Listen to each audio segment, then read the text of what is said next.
Жақсы. Келесі тақырып бұл Қыпшақ хандығы. 11 ғасырда және 13 ғасырдың басында өмір сүрген мемлекет. Есте сақтаймыз.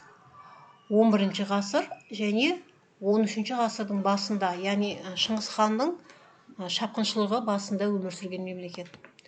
Бұл мемлекеттің территориясына келетін болсақ, құрылу жолына келетін болсақ, мынау Қимақ қағанаты құлағаннан кейін 11 ғасырда олардың территориясы жаңадан құрылған Қыпшақ хандығының қолына толығымен өткен екен. Сөйтіп шығыста Алтай мен Ертістен басталып, батысында Днестрге дейін кең байтақ аймақты алып жатқан екен. Кейін жаңағы оғыздардың да жерін өздеріне қосып алады. Сөйтіп бүкіл Қазақстан территориясында мынау неден басқа, Жетісу жерінен басқа Қыпшақ хандығы деген үлкен хандық құрылады. Ол кейін территориясын созып, мүлдем кеңейеді. Мына картадан көріп тұрғаныңыздай, бүкіл Қазақстан территориясы және Каспийден ары қарай көріп отырсыз, Днестр деп отыр.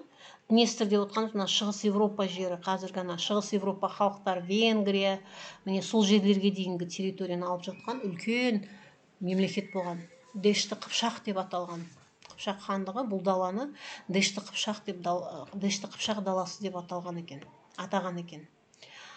Енді Қыпшақтардың өздері жаңағы Қыпшақтардың этникалық құрамы екі бөліктен тұрған екен. Батыс бірлестік және шығыс бірлестік деп. Батыс бірлестікке 11 тайпа кірсе, оның ішінде ел бөрі, тоқсаба, етоба, дурут деген тайпалар болса, шығыс бірлестігі 16 тайпадан тұрған екен. Осылардың ішінде ел бөрілерді ерекше есте сақтап алыңыздар. Өйткені ел бөрілер тайпасынан Қыпшақ хандары шығып отырған екен. Яғни ел бөрілі деп отқанымыз элиталы сондай хандар сайланатын тайпасы болған екен. Билеушілері сайланатын.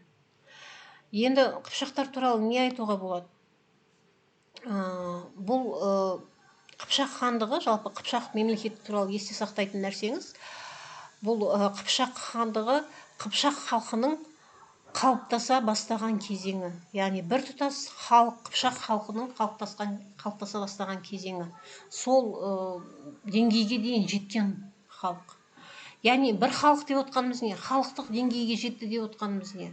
Халық деп отқанымыз әртүрлі этностардан, яғни ұлттардан құралғанымен, ол ұлттардың шаруашылығы бір, мәдениеті бір, тілі бір, жүргізіп жатқан жағы мал шаруашылығымен айланысып едік қой. Сондай шаруашылығы, саудасы бір, яғни территориясы бір, басқару жүйесі бір. Міне сондай бірлестікті, бір территорияда өмір сүріп жатқан әртүрлі этностардан тұрған бірлестікті халық деп атаймыз. Ең бастысы олардың тілдері бір. Бір тілде сөйлейді, бір-бірін түсінеді. Мысалы, Плано Карпининдің өзі осы Қыпшақтар даласын саяхат жасаған Плано Карпинидің өзі қаңлылар қыпшақша сөйлейді екен деп айтып кеткен екен. Яғни тілі бір болған. Міне осындай бір халық болып қалыптасу процесі жүріп жатқан. Өкінішке орай, бұл процесті моңғол шапқыншылығы, яғни Шыңғыс ханның шапқыншылығы тоқтатып тастайды. Әйтпесе, Қыпшақ халқы, яғни қазақ халқы бұдан ерте моңғол шапқыншылығына дейін де қалыптасып кететін беді. Яғни үлкен халық болып қалыптасу процесі жүріп жатқан мемлекет болған. Енді мына картадан көріп отқаныңыздай, Қазақстанның Жетісудан басқа жерлерінің бәрі, енді Жетісуда білесіз, бұл кезде Қарақтай мемлекеті өмір сүріп жатқан, қарахандықтармен параллельді түрде бір мезетте. Қалған Қазақстанның территориясының барлығы осы Қыпшақтардың қол астына қараған екен. Бұл Қыпшақтар жаңағы оң қанат және сол қанат болып екіге бөлінген екен.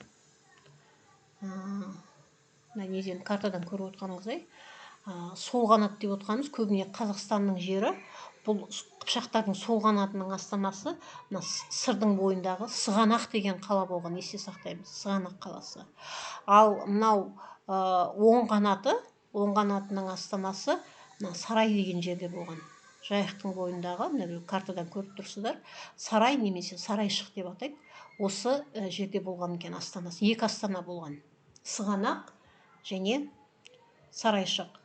Одан кейін тағы ұбт-да көп кездесетін сұрақтар, ол орыс деректерінде Қыпшақтарды половшылар деп атаған екен. Половцы, далалықтар деген сөзден.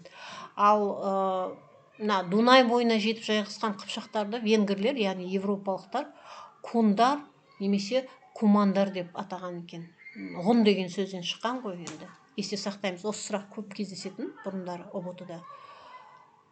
Европалықтар немесе венгрлер қыпшақтарды кундар немесе кумандар десе, ал мынау кімдер? Орыстар, славяндар, орыс деректерінде қыпшақтарды половшылар деп атаған. Енді мынау шаруашылығына келетін болсақ, ол әрине мал шаруашылығы. 4 түлік малдың барлығын өсірген, әсіресе байлықтың өлшем бірлігі жылқымен есептелген екен қыпшақтарда. Басқа елдерге, Ауған, Иран, Египет, Үнді секілді мемлекеттерге жаңағы өздерінің жылқыларын 100 динардан 500 динарға дейін сатып отырған екен. Егіншілікпен де айланысқан, басқа да кәсіптермен, қолөнер кәсіптермен де айланысқан. Міне осындай халықтық дәрежеге жетіп келетқан Қыпшақ хандығы Шыңғыс ханның жаңағы шабуыл нәтижесінде, Шыңғыс ханның жаулап алу нәтижесінде құлаған екен. Әйтпесе бұл өте үлкен мемлекет болған. Анау Днестрге дейін, қазіргі Венгрия жеріне дейін үлкен аймақты алып жатқан үлкен мемлекет болатын. Қыпшақтар туралы қысқаша осы.